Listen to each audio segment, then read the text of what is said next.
Bonjour à toutes et à tous, bienvenue dans Orange Grenadine, le podcast qui parle de carrière de tech et d'entrepreneuriat. Aujourd'hui, on reçoit Arnaud Toiti, cofondateur de Hashtag Avocat. Avocat dans la tech, il est là pour nous parler de son métier, mais aussi de son parcours assez impressionnant et de ses avis très tranchés sur les sujets d'actualité chauds du moment. Bonjour Arnaud. Bonjour, merci Est-ce- beaucoup pour l'invitation. Bah écoute, avec grand plaisir de te recevoir aujourd'hui dans ce nouvel épisode d'Orange Grenadine. Est-ce que tu peux te présenter rapidement pour ceux qui ne te connaissent pas, ce que tu fais et d'où tu viens aussi?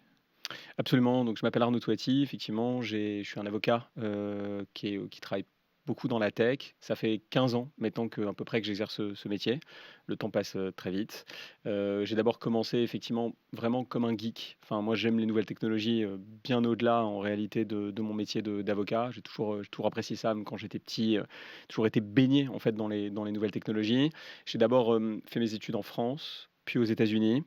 J'ai travaillé dans des structures, plutôt anglo-saxonnes, avant de lancer, mon cabinet il y a, pour le coup, 10 ans, quasiment jour pour jour à quelques mois près et effectivement, je travaille principalement dans la tech, pas exclusivement. J'accompagne, en réalité des entrepreneurs au sens large du terme, mais c'est vrai que la tech, il y a il y a une affinité, particulière avec 2 sujets notamment qui reviennent, régulièrement, qui sont la blockchain et l'intelligence artificielle, qui sont, un peu mes dadas, en tout cas les domaines de prédilection, ceux que j'apprécie même, à titre personnel.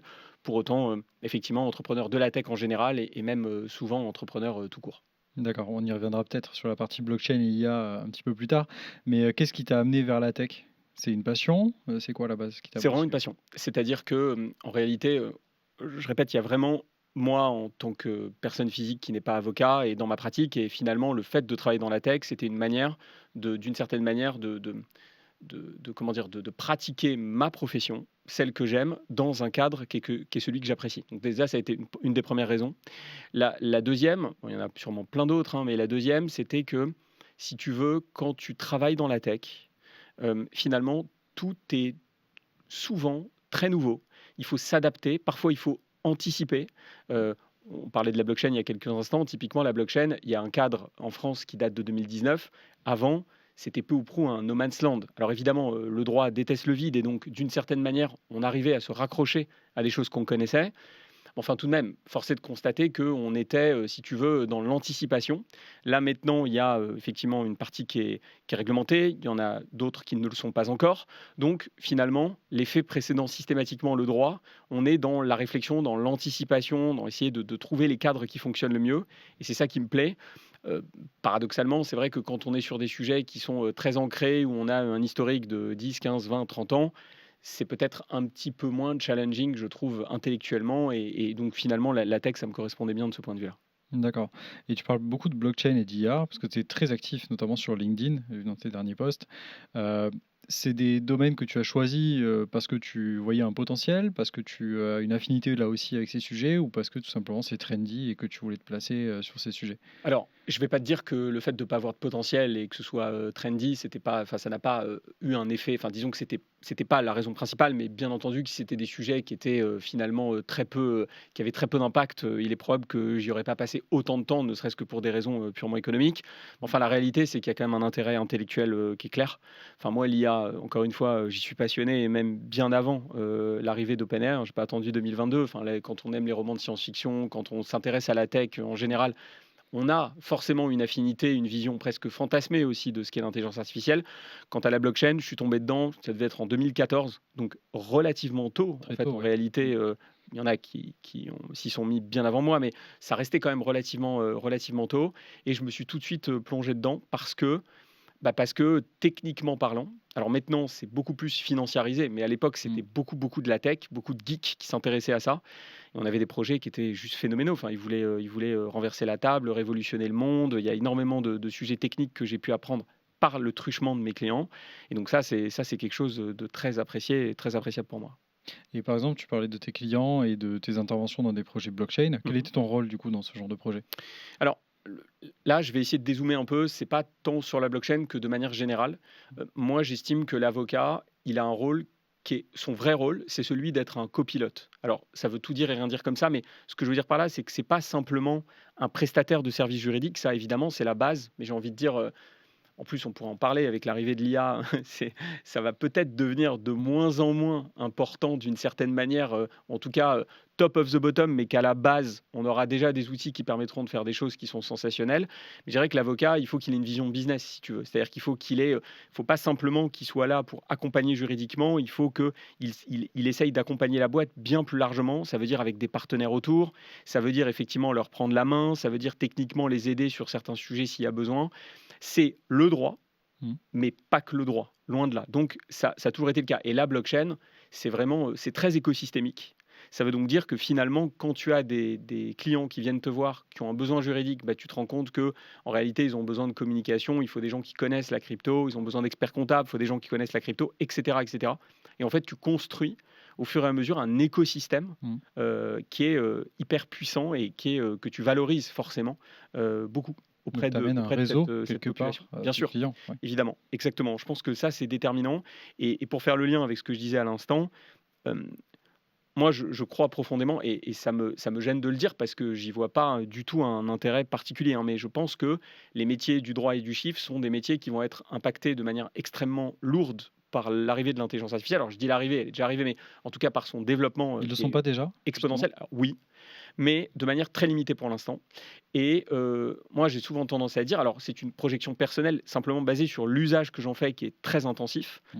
mais c'est que j'ai du mal à apercevoir un futur florissant pour les avocats à horizon 5-10 ans. Et quand je dis j'ai du mal à le voir, c'est-à-dire qu'on est 70 000 en France, approximativement, et c'est la même chose pour les experts comptables, hein. Enfin, ce sont des métiers, on va dire, on dit les cols blancs, mais là, spécifiquement, le droit et le chiffre. C'est vrai que quand on voit le résultat de ce que l'IA est en capacité de produire maintenant, début 2026, on se dit que la vitesse à laquelle ça va, d'ici ne serait-ce que 2, 3, 4, 5 ans, c'est un bouleversement qui est vraiment systémique en fait en Mmh. réalité. Et on ne s'en rend pas nécessairement compte quand on n'utilise pas les outils de manière intensive. Moi, c'est quoi ça doit être entre effectivement 6, 7, 8 heures par jour parfois parce que on développe des RAG, on a les workflows, on a les agents, les sous-agents, etc. Donc on arrive à un niveau de granularité qui est extrêmement puissant. On voit des résultats qui sont phénoménaux. Donc, effectivement, le rôle de l'avocat, il change. Ça veut dire qu'il faut apporter, notamment juridiquement, ce que l'IA n'apporte pas, ce qui est de plus en plus difficile parce que son niveau, effectivement, augmente de manière significative. Et puis, il faut apporter des choses qui sont en dehors du droit. Donc, effectivement, comme le réseau, comme des mises en relation, comme le fait d'avoir une capacité, une vision un peu à 360 sur le business, c'est-à-dire pas simplement juridique, mais aussi économique. Et tout ça, effectivement, c'est ce qui fera probablement qu'il restera quand même, je l'espère, un certain nombre d'avocats pour continuer à accompagner des boîtes. Simplement, la question, c'est combien? Mmh. Clairement et puis je pense qu'il y a aussi une histoire de confiance aussi derrière. C'est-à-dire que est-ce que des clients vont faire confiance à un avocat IA? C'est une bonne question. Tu sais, là, il y a des tests qui ont été faits et on sait à peu près, par exemple, que beaucoup de gens utilisent ChatGPT, Mmh. qui est l'IA, on va dire mainstream par excellence, Tout à fait. qui utilise ChatGPT pour des questions médicales. Bon, si tu es capable de faire confiance à une IA, soit comme un psy, soit à la place de ton médecin généraliste, hein, quand par exemple tu commences à voir des études qui expliquent qu'à cause des déserts médicaux, bah, en fait, en réalité, ils ne trouvent pas de médecin, donc ils posent la question à ChatGPT. Si tu es capable de faire confiance à une IA pour du médical, qui est quand même normalement sur le papier ce qui est censé être ce Le qui plus t'est sensible. plus bien sûr, Mmh. ce qui est censé être le plus précieux pour toi, enfin en tout cas logiquement. Je ne vois pas pourquoi pour le droit ça serait différent. Et effectivement, on a vu aussi il y a 10-15 ans des forums de discussion avec plein de gens qui en fait répondaient, qui n'étaient pas forcément toujours avocats, qui se donnaient des tips, là donc finalement l'IA, il y a aussi un côté chez les gens qui est de penser que parce que c'est une IA, elle sait forcément mieux que toi.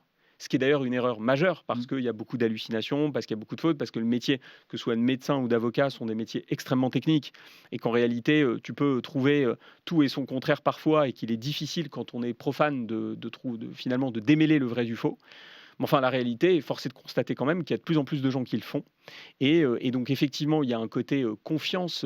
Il y a on parle de l'avocat comme fiduciaire, tu sais, la confiance en latin, fidare, c'est ça derrière. Mais je pense que avec le développement de l'intelligence artificielle, en tout cas sa compétence qui va se développer, Mmh. je pense que cette confiance, elle est toujours indispensable à mon sens, mais elle sera probablement moins importante qu'elle ne l'est maintenant.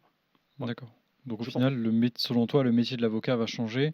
Moins d'avocats, mais des avocats qui vont amener plus de choses, en tout cas, que ce qu'ils amènent En tout cas, actuellement par le biais de leur c'est ce que je réseau, crois. et C'est par ce des que je crois, compétences. c'est-à-dire que évidemment, je ne pense pas que le métier d'avocat va disparaître, ça n'a pas de sens, Hmm. mais la question, encore une fois, c'est une question de proportion.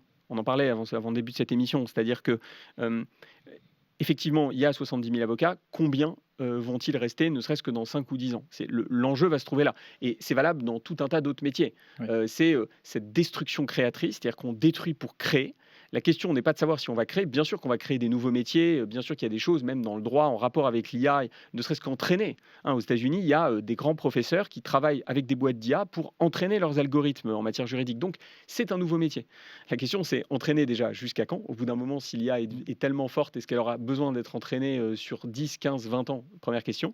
Et la deuxième, c'est quid de ceux qui ne pourront pas entraîner l'IA simplement parce qu'ils sont trop juniors pour avoir la capacité d'avoir été formés en amont. Mm. Et à ce moment-là, qu'est-ce qu'on fait de ces gens-là? Est-ce que effectivement on leur donne un revenu universel et puis voilà? Est-ce qu'on les reconvertit dans autre chose? Est-ce que après avoir fait 7, 8 ans d'études, on a envie d'aller faire autre chose? Je suis pas sûr. Enfin voilà, c'est Et en fait est-ce que c'est c'est toujours sociétal. pertinent de faire des études aussi? On peut se poser Alors, la question quand on n'a pas encore je vais te répondre de 18 manière ans. un peu provocante, provocatrice même. Euh, Si demain j'ai un enfant qui a 18 ans et qui a passé le bac et qui me dit papa, j'ai envie d'être avocat, je pense pas à ce stade que je lui conseillerais le métier. Non pas parce que le métier n'est pas extraordinaire, le métier a des qualités extraordinaires. Alors, ou alors peut-être pour faire vraiment du Mm. contentieux, c'est-à-dire aller au tribunal en espérant, en se disant qu'il est vraisemblable que ce soit, ça mette beaucoup plus de temps, parce que je crois que ça arrivera aussi à un moment ou à un autre, on pourrait en discuter, mais peut-être que c'est, voilà, si c'est pour vraiment un avocat qui est contentieux, qui va plaider au tribunal, c'est vrai que j'imagine que ça mettra moins de temps à impacter la profession. Si on parle d'un avocat conseil, comme je le suis majoritairement, c'est-à-dire celui qui va être rédacteur d'actes, celui qui va apporter de la valeur ajoutée, mais qui n'est pas nécessairement en contact avec le tribunal, on a des dossiers contentieux, mais c'est peut-être 15% de notre activité, 20% grand maximum. Je pense que le danger est important et qu'à mon avis, il vaut mieux envisager d'autres professions. J'ai tendance à dire que les plombiers, par exemple, ont à ce stade un avenir bien plus florissant C'était que ma question. les métiers type col blanc. Ouais. Là, on se retrouve avec les cols bleus très favorables par rapport aux cols blancs. C'est vrai que c'est un renversement au final Complètement. de la table, hein, par rapport Complètement. à ce Bah, qu'on avait imaginé il y a quelques surtout que je années. voudrais ajouter un point aussi qui est important, c'est que la France, depuis de nombreuses années, on en parle régulièrement, elle s'est désinstruit. Non, on se comprend, elle s'est désinstru.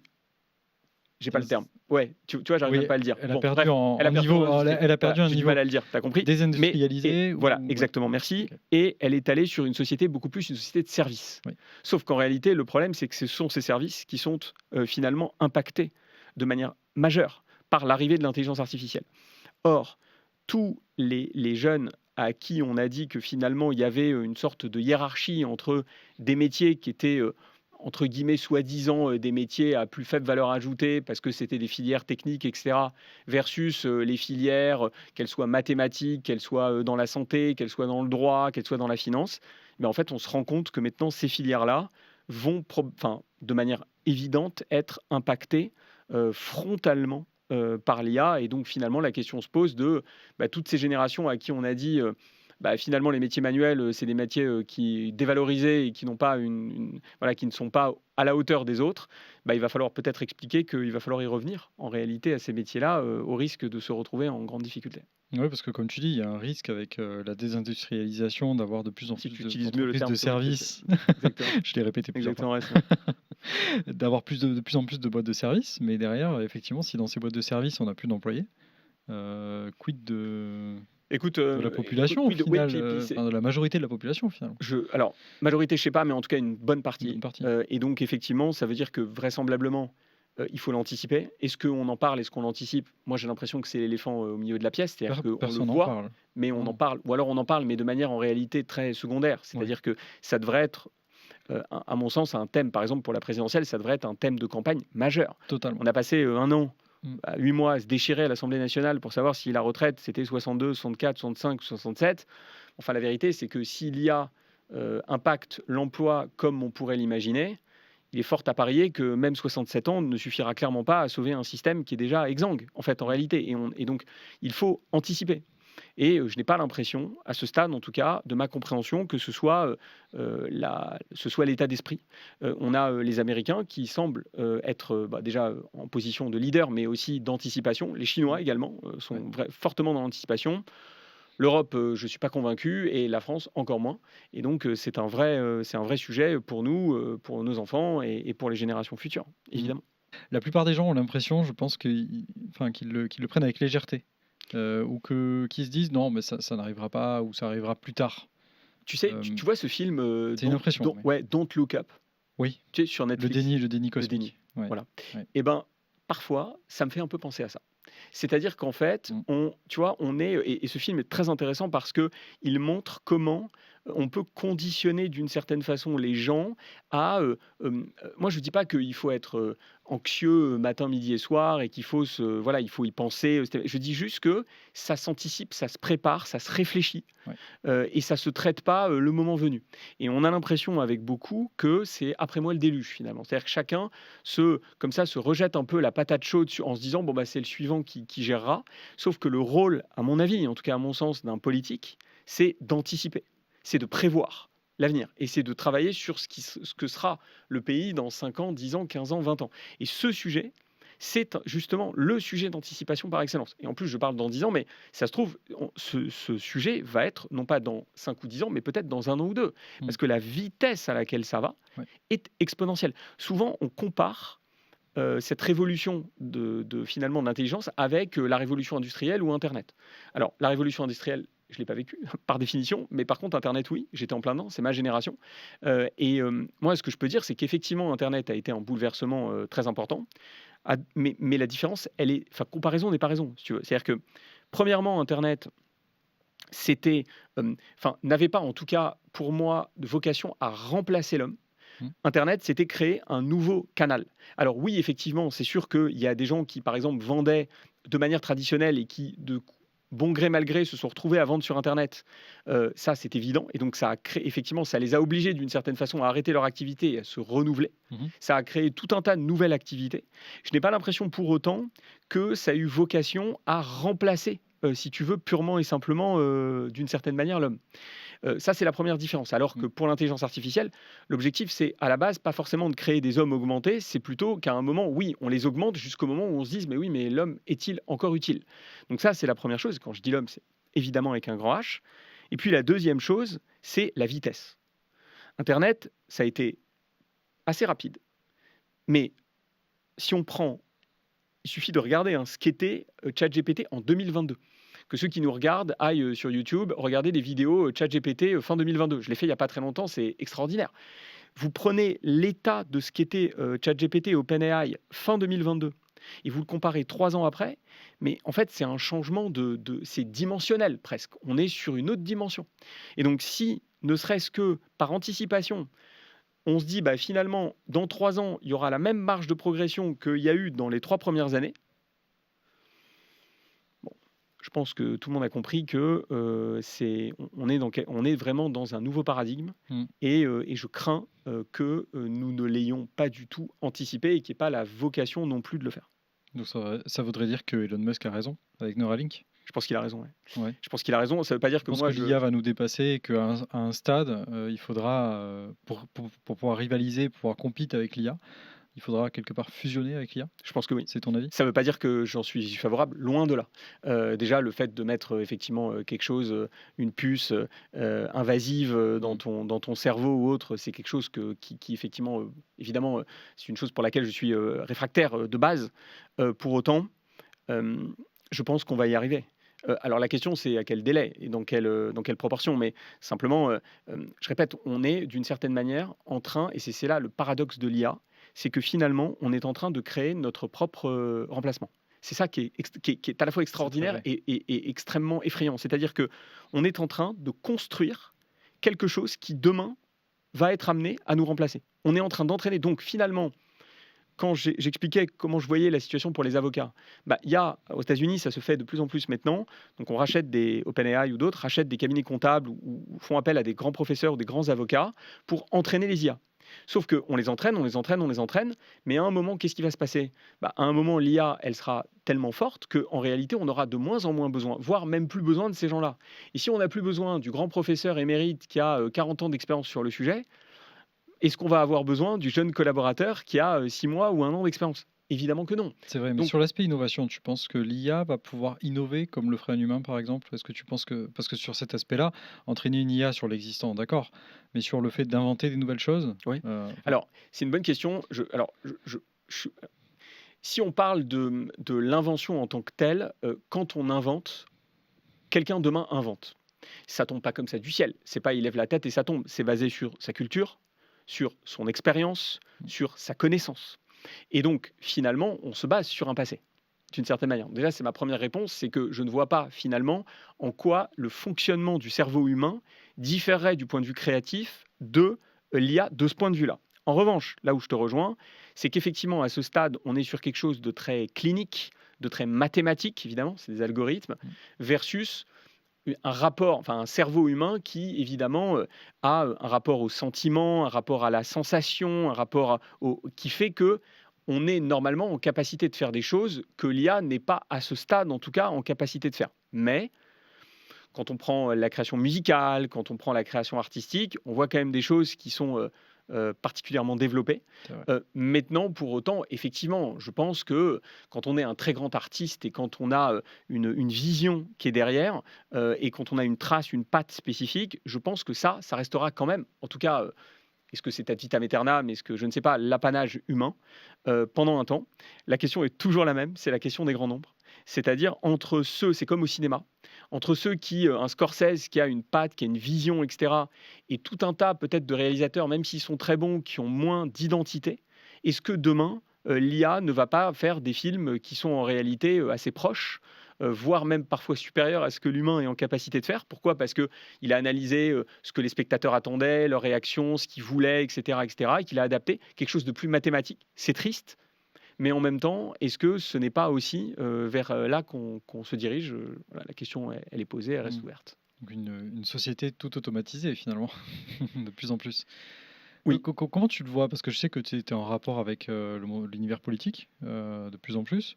en rapport, Co co je ne suis enfin, pas du tout politisé, hein, donc je je veux reste dire, vraiment très distant à sur ces but sujets, mais consultatif, ouais. je sais que tu interagis avec des politiques. Comment eux le prennent, ce virage-là de l'IA? Comment ils le voient? Comment ils voient l'avenir par rapport à ça? Alors, je pense justement que, enfin, en tout cas moi c'est ce qui m'a marqué, c'est que en réalité, il y a alors il n'y a pas de méconnaissance nécessairement. Je pense que il y a beaucoup de gens qui en revanche ne voient pas nécessairement dans les faits, parce que utilisant dans mon métier, c'est pour ça que je parlais aussi du métier d'avocat, c'est intéressant, utilisant l'IA vraiment de manière intensive, je vois la capacité que ça peut avoir, je vois ce que ça génère. Donc finalement déjà d'une certaine façon, de leur parler de ces sujets et qu'ils se rendent compte de la puissance que c'est en capacité de générer. Donc déjà, effectivement, il y a peut-être pas une méconnaissance, mais en tout cas une vision qui est pour l'instant très générale de ce que ça peut générer, alors qu'en réalité, on est sur quelque chose de beaucoup plus puissant. C'est la Mmh. première chose. Et puis la deuxième, c'est un peu finalement, bon, ok, il y a ce sujet, mais on n'a pas envie de le traiter. Parce que demain, d'arriver et de dire aux gens, demain, campagne présidentielle, s'il y a un candidat qui explique qu'il va y avoir peut-être 1, 2, 3 millions de chômeurs en plus d'ici 3 à 5 ans, je ne suis pas certain que ce soit particulièrement vendeur. C'est pas très vendeur. Et je pense que le sujet est aussi celui-là. Et donc effectivement, c'est pas un programme qui va donner envie aux gens d'adhérer. C'est plus un programme un peu d'une certaine façon de vérité, en tout cas de possible vérité. Mmh. Et je ne suis pas certain que ce soit forcément quelque chose qu'on ait envie d'évoquer, alors que demain, ça peut avoir des conséquences qui sont majeures. Et je pense que les gens sont non seulement tout à fait en capacité, bien entendu, de comprendre ça, mais aussi de comprendre qu'il faut se préparer en fait à ça et pas le subir le moment où ça va arriver si c'est pas déjà le cas. C'est déjà quand même, en partie le cas. Ça commence, Bien sûr. ça commence.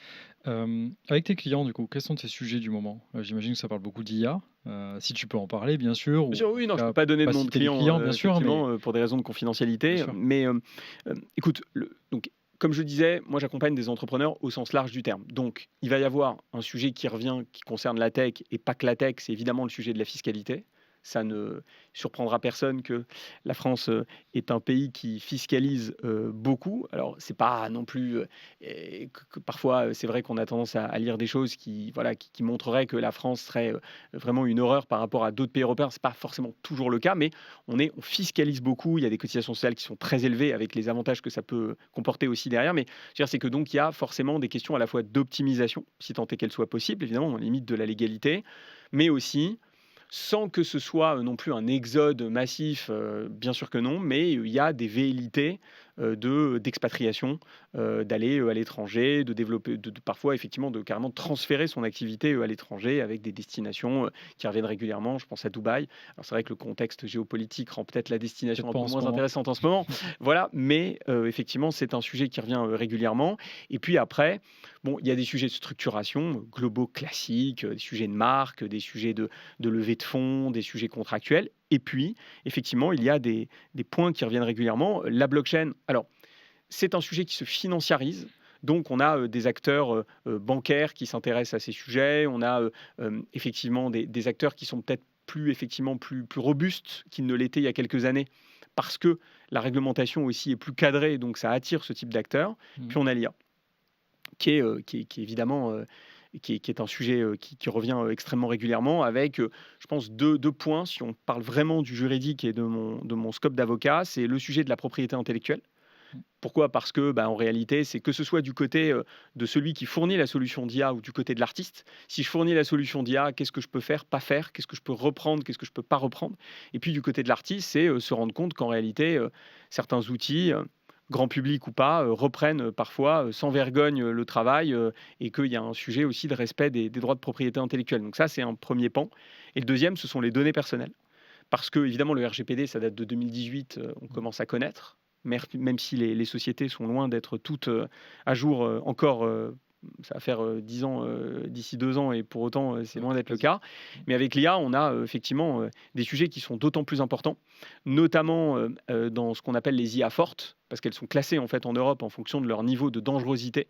Et sur ces IA fortes, on a tout ce qui est données financières, pour les crédits par exemple, parce qu'on a des sociétés des banques qui utilisent en fait des critères d'IA pour décider si elles acceptent ou pas de vous octroyer un crédit.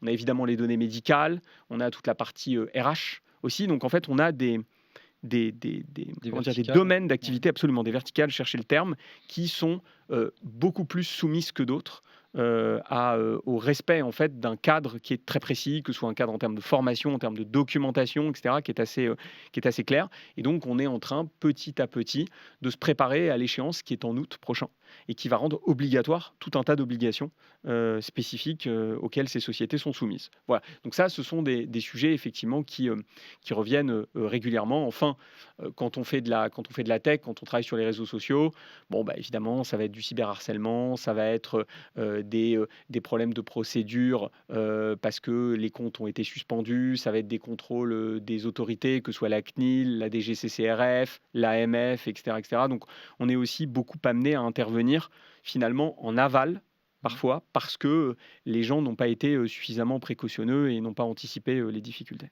D'accord, très intéressant. Je vois que le scope est très très large C'est pour assez le coup. large, effectivement. Et tu parlais de la partie blockchain a été client, comme Mhm. quoi les institutions maintenant, au vu du cadre qui est offert, bah, se mettent de plus en plus à utiliser la blockchain. On n'a pas encore de use case réel, j'ai l'impression. L'IA aujourd'hui, maintenant tout le monde l'utilise, alors que ça existe depuis des années.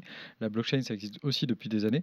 Mais j'ai l'impression en tout cas, c'est mon avis, hein, qu'on n'a pas encore de killer app ou Alors, de use case. ouais. Alors, la particularité de la blockchain, c'est que c'est une infrastructure. Et donc, ça veut dire quoi? Ça veut dire qu'en réalité, la blockchain, elle est pertinente quand tu le sais pas, quand tu ne la vois pas. Donc déjà, ça, c'est ma première observation. Contrairement à l'IA où, si tu veux, on te vend ça comme un... D'ailleurs, je me permets de préciser que toutes les solutions qui sont présentées comme étant de l'IA sont loin d'être de l'IA, hein. D'accord, c'est juste ça pour remettre un peu les choses dans le contexte, on a beaucoup de choses qui laissent à penser que c'est le cas et tout le monde n'est pas Yann Lequin et tout le monde n'a pas les compétences réellement pour proposer véritablement une solution d'IA. Donc ça, c'est la première observation, enfin plutôt la deuxième. Et la troisième, c'est qu'en réalité, les cas d'usage blockchain se font de plus en plus courants dans la finance traditionnelle. Je pense notamment, par exemple, je prends un exemple, il y a des délais dans le cadre d'un virement, des délais parce qu'il y a des chambres de compensation entre une banque et une autre banque et donc il y a ce qu'on appelle effectivement des délais interbancaires. D'accord? Ça veut dire que entre les banques, eh bien, on a un certain nombre de banques qui se sont organisées en consortium pour pouvoir utiliser la blockchain de sorte à limiter de manière drastique le délai entre d'une banque à l'autre. Alors, tu vas me dire, on a les virements instantanés, mais ce n'est pas toujours le cas. Je pense notamment au sein de l'Union européenne, il n'y a pas de virement instantané où c'est beaucoup, enfin, il y en a, mais c'est beaucoup plus compliqué à mettre en place, plus onéreux, etc. Demain, si la blockchain est utilisée de manière générale, par exemple en Europe, on pourrait imaginer un transfert au Togo qui se fasse en quelques secondes, alors que demain, tu fais un transfert dans ce pays, par exemple, ça prendra des jours, typiquement. Donc, D'accord. c'est un exemple que je prends, c'est-à-dire que la blockchain, elle est utile quand elle ne se voit pas, alors que l'IA, on te la met en avant. Et effectivement, c'est vrai que l'IA est beaucoup plus démocratisée et beaucoup plus retail, j'ai envie de dire, dans l'aspect, tandis que la blockchain est plus dans une logique d'infrastructure. D'accord, très clair. Donc plutôt dédié pour le B2B pour l'instant, on va dire, pour des use cases très, très particuliers. Il y a des solutions qui sont B2C, effectivement, mais je dirais que moi, je vois en tout cas, à ce stade, une logique qui est plus une logique d'infrastructure, effectivement, B2B, qu'une logique de proposition. On a vu les NFT, par exemple. Ouais. Bon, ça a monté, et puis ça s'est descendu aussi rapidement, parce qu'il y a un côté aussi très spéculatif. Il y a une réputation aussi autour de la blockchain. Souvent, on assimile la blockchain, l'infrastructure, avec le Bitcoin, qui est autre chose. Enfin bref, C'est une application de la blockchain, mais qui exactement, il y a définit pas la tout un blockchain. tas de sujets connexes, j'ai envie de dire. Mais voilà, oui, d'une certaine manière, c'est ça. Et puis après, il y a l'investissement aussi, qui est encore un autre volet et qui pose d'autres questions, et juridiques notamment. Et quelle est la progression du coup de l'adoption de la blockchain, de ce que tu vois chez tes clients, par exemple? Tu parles de l'adoption de manière L'adoption de générale. la technologie, ouais, de manière générale. Elle est, alors encore une fois, elle se fait, mais elle se fait avec du temps. C'est vrai que C'est pour les gros l'IA, acteurs, j'imagine, de tout exactement. qui utilisent ça. C'est vrai que pour l'IA, c'est plus rapide. Alors, plus rapide, ça dépend, parce que toi, tu le sais, puisque tu accompagnes aussi des acteurs pour se mettre d'une certaine façon, j'allais dire conformité, mais en tout cas pour s'adapter à l'intelligence artificielle, qu'en réalité, entre le fait de vouloir, le fait de se former, le fait de mettre en place les process, le fait de vraiment utiliser les process qu'on a mis en place, ben, en fait, ça prend énormément de temps. Et donc, en vrai, on verra pour l'IA. Mais il y a, en tout cas, on sent qu'il y a une volonté. Est-ce qu'elle est marketing? Est-ce qu'elle est commerciale? Est-ce que c'est pour faire plaisir aux comex? Ou est-ce que c'est réellement pour s'adapter? L'avenir le dira. Mais en tout cas, effectivement, ça se fait de manière plus, me semble-t-il, plus rapide, même si la blockchain, il y a, comme je l'ai dit, notamment en matière financière, hein, c'est là où ça se développe le plus, il y a quand même une adoption qui est bien plus importante qu'elle ne l'était il y a quelques années. On arrive bientôt au terme de l'émission. Mais avant ça, du coup, je voulais parler d'un sujet avec toi, un sujet d'actualité du moment. On a vu le rachat récent de la technologie OpenClaw. Alors, OpenClaw, pour ceux qui ne connaissent pas, c'est une sorte de workspace dans lequel on peut créer des agents IA assez facilement. Ça a été racheté par OpenAI. Et la personne qui a créé ça, c'est un solo founder autrichien, je crois, qui a fondé ça tout seul chez lui. C'est une entreprise donc, qui a été un produit même qui a été racheté 1 milliard de dollars. Tranquille. Est-ce qu'on l'a vu Tranquille. venir? Est-ce Alors, que tu penses que c'est des cas qui ouais. vont se répliquer? Est-ce que le modèle du coup de la fondation de start-up a changé suite à ça? Ça m'inspire deux choses. La première, c'est que tout à l'heure, j'évoquais le fait que nous soyons dans un paradigme différent. Internet, la révolution industrielle, on crée un nouveau vecteur qui, en fait, met toujours l'homme au centre. Quoi qu'on en dise, dans Internet, il y a pas, enfin, c'est pas autonome. C'est-à-dire qu'il faut que l'homme soit présent, encore une fois, l'homme avec un grand H, soit systématiquement présent dans l'équation. J'évoquais le fait qu'avec l'IA, c'était différent, c'est-à-dire que l'objectif in fine, c'est effectivement peut-être dans un premier temps de s'accommoder de l'IA en tant qu'humain, c'est-à-dire de pouvoir la maîtriser et valider ce qu'elle est amenée à faire, mais in fine, l'objectif quand même qui est recherché, c'est de nous remplacer. Donc finalement, on creuse notre propre tombe d'une certaine manière, ça permet l'expression. OpenClaw, c'est la définition paroxystique de ce que j'évoque, puisque l'objectif d'OpenClaw, c'est d'avoir des agents qui font tout seul sans qu'on valide. D'accord? Donc finalement, ça confirme la théorie qui est celle de dire que, in fine, l'IA, son objectif, c'est quand même de faire tout seul. Voilà, ça, c'est la première observation. Alors, ceux qui utilisent OpenClaw, moi j'ai testé un petit peu, avec énormément de réserves. Pourquoi? Parce qu'effectivement, on peut tout configurer pour faire tout seul. Quand tu prends, que ce soit Claude, Manus, Mistral ou ChatGPT, en fait, il y a un blocage qui fait que quand, par exemple, tu lui dis rédige-moi un mail et qui est un workflow et il te rédige un brouillon de mail, il ne l'enverra pas tout seul. Il te demandera de le valider. Il est bloqué parce qu'il estime qu'il faut une validation humaine. Tu ne peux pas le contourner. Enfin, à ma connaissance, en tout cas, simplement, tu ne peux pas le contourner. OpenClaw, tu le configures. il fait tout seul. Donc tu peux te retrouver avec un agent qui t'envoie des mails, tu les as pas vérifiés avant, tu as pas regardé et ça pourrait être le cas pour plein d'autres choses. Il a ta carte bleue, c'est comme un enfant, il va commander des Mmh. choses sur l'App Store et tu sauras même pas. Donc effectivement, la première observation, c'est que ça démontre la volonté sous-jacente, qui me semble évidente, qui est celle de, in fine, nous remplacer totalement. Première observation. Deuxième observation, c'est effectivement le solopreneur à 1 milliard. Alors bon, déjà, tout le monde ne va pas faire un business qui va vendre à 1 milliard, je pense qu'on est d'accord, c'est une évidence ce que je Bien dis, sûr. mais voilà, ça attire les convoitises, mais je crois qu'il faut rester quand même les pieds sur terre. La deuxième chose, en revanche, ça c'est certain, c'est que tout à la fois, ça va, et ça je le pense sincèrement, euh, avoir un impact monumental sur l'emploi, et donc ça va d'une certaine façon remplacer significativement énormément d'emplois, et je ne suis pas certain que la destruction créatrice soit vraiment adaptée parce qu'on va probablement détruire beaucoup plus qu'on va créer. Pour autant, il va y avoir tout un tas de personnes, je pense minoritaires, mais très intelligents et qui ont compris, qui ont trouvé la bonne verticale, qui vont être capables tout seuls ou au moyen d'une équipe très resserrée, de construire des business hyper rentables avec l'IA. Mmh. Pourquoi? Parce que en réalité, comme l'objectif c'est de remplacer l'homme, et que l'homme, par définition, faut le payer, faut le manager, faut etc. C'est du temps, c'est de l'argent, Puis il travaille pas 24 et, heures sur et ils ne 24, travaillent pas 7. 24 heures sur 24. Mmh. Et donc finalement, ces gens-là vont profiter. Alors, est-ce que c'est maintenant, est-ce que ça va être sur la durée, etc. Vont profiter de cette opportunité pour créer un ou plusieurs business extrêmement rentables très vite. Donc ça va se voir. La question, comme je l'ai toujours dit, c'est celle des grands nombres. C'est-à-dire que même s'il y en a qui le font, combien y en a-t-il qui vont être capables de le faire versus ceux qui, in fine, seront pour le coup remplacés et n'auront pas la capacité à se renouveler suffisamment facilement. Moi, c'est plus ça qui m'inquiète. Donc oui, Mmh. effectivement, ça crée des opportunités de solopreneurs vraiment très puissants, un peu comme on a pu le voir à un moment sur Internet. On a vu tout un tas de gens faire effectivement de la vente, aller acheter sur des sites et revendre derrière. On a pu Mmh. voir que ça avait créé des solopreneurs. Bon, après, ça s'est bouché d'une certaine manière. Là, on va probablement avoir un peu la même chose sur les agents. À un moment, se posera quand même la question de vont-ils tous pouvoir survivre et comment, et là, je laisse à chacun le soin d'apporter la réponse. Mmh, clairement. J'ai l'impression qu'on commence à le voir sur le SaaS, par exemple. Tout le monde crée son SaaS et tout le monde peut Voilà, créer son SaaS aujourd'hui exactement. avec l'IA, donc Exactement. on Donc ça arrive à va une sorte finalement se de boucher de c'est ça. certaines manières, avec encore une fois l'idée sous-jacente, je répète, qui est toujours la même, c'est que ça va se boucher, mais à un moment, si demain on crée un open cloud, il l'a fait, ok, mais peut-être que demain, quelqu'un va créer un agent qui va lui-même être capable de créer des projets tout seul. Et donc à un moment, où se trouve l'humain dans la boucle? C'est-à-dire que là, on crée des agents, mais si les agents à un moment sont suffisamment autonomes pour s'auto-driver seuls, voire même créer d'autres en disant bah tiens, moi j'ai une idée, je vais créer un truc, et qui crée son truc tout seul, Mmh. quelle est notre, On va être au bord de la notre route, quelle hein, est, no- à un bah, moment donné. quelle est notre valeur? Mmh. Où est-ce qu'elle se trouve? Et quand bien même elle serait présente, ce que je crois, la question c'est, si tu veux, l'importance de cette valeur-là.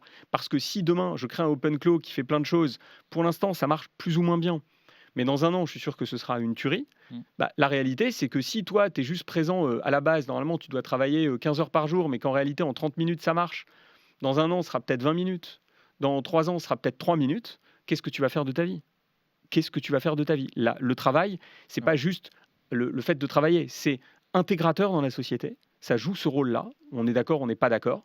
Et donc, ça veut dire que derrière, c'est un nouveau modèle de société qu'il faut construire. Et je ne suis pas du tout certain que ça soit dans la tête de ceux qui à la fois nous gouvernent et de ceux qui prévoient l'avenir.